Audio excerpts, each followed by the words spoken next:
I mean, clay is just such a malleable material. You can make anything with it.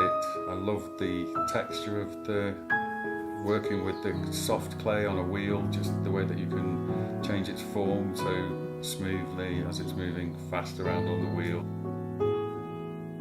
It's almost hypnotic. I actually remember when I was making most of my throwing pieces, when I was throwing constantly every day for 2 years, I found it a very hypnotic and almost spiritual experience, just staring down into the spinning spiral of clay and then creating a new form.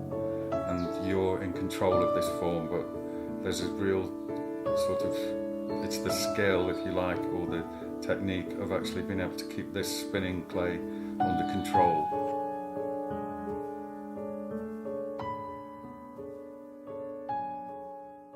My father was a potter for Wedgewood. He was like the head studio potter for Wedgewood back in the 70s. Yeah, so this is my father, who, apart from being creative potter and a painter, he was also quite eccentric and sometimes enjoyed to go to the ride to the pub on his horse. I love this picture of him because it captures him beautifully. He had his own studio in our house, so that I grew up with clay from a very young age. And then my father unfortunately died when I was 12, and so I felt the need to take a different direction. But in a long-winded way, I've now found myself potting like my father and teaching like my mother. Through my childhood, my father was away a lot, promoting pottery around the world. And when he died, I obviously felt the great loss, but we had much of his work around the house and it was always there as an influence. But I always felt that I would never be able to follow in his footsteps, because all through my childhood I was told how great and amazing he was, and I do believe he was a fantastic potter, but I have to rise above that and realise that if I practice, I could also be a good potter. And I think it's taken a long time, but I feel I'm ready now to develop my own work without feeling the pressure of my father looking down on me with disdain. I'm sure he's very proud of me, and that's what I've actually realised now.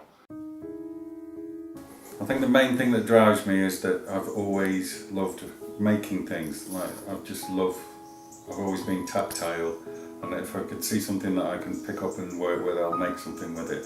As a little child, I just used to pick up little breeze blocks and carve them with my dad's screwdrivers. I would always try to make something, and then I would move on to Lego and Meccano, and then as I got older I started building dens and things with wood.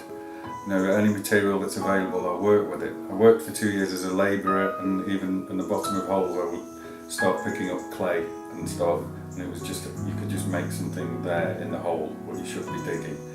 But I'm trying to make things that have a sense of strength and sometimes character as well. I'm going to try to give a sense of animation to these pieces, so there's a sense of a soul in them rather than just being inanimate, kind of still objects, which, you know, there are many ways to explore that, but with a lot of my old thrown pieces, just by putting a little bit of movement into the way you put them together can give that sense of life.